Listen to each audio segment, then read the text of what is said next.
కృష్ణా జిల్లా పామరు నియోజకవర్గం తోట్లవల్లూరులో రాష్ట్ర గౌడ కార్పొరేషన్ చైర్మన్ వీరంకి గురుమూర్తి పుట్టినరోజు వేడుకలు జరిగాయి. ఈ వేడుకల్లో మంత్రి పార్థసారథి, ఎమ్మెల్యే వర్లకుమార్ రాజా పాల్గొన్నారు. ఈ సందర్భంగా మంత్రి మాట్లాడుతూ సాధారణ కార్యకర్తగా తన ప్రస్థానాన్ని మొదలుపెట్టిన వీరంకి గురుమూర్తి గౌడ్ కార్పొరేషన్ చైర్మన్ గా ఎదిగారని కొనియాడారు. టీడీపీలో ప్రతి ఒక్కరికి ప్రాధాన్యత ఉంటుందని చెప్పారు.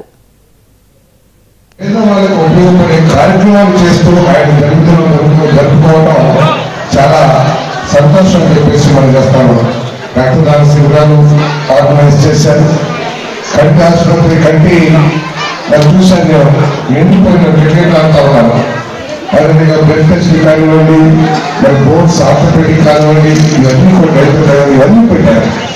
అంటే ఈ కార్యక్రమంలో మీరు ఆలోచించాల్సిందంటే గురుమూర్తి గారి ఆలోచన విధానం ఏ విధంగా ఉందని చెప్పేసి ఆలోచించాలి. ఇంకా చెప్పాను కదా వయసు గురించి. నాకు నిజంగా నేను 50 అనుకున్నాను, ఎందుకంటే న్యాయం కోసం పక్కన నాకు 60 సంవత్సరాలు వచ్చినా నేను గుర్తించాను. ఎందుకంటే పైన గుర్తించాను.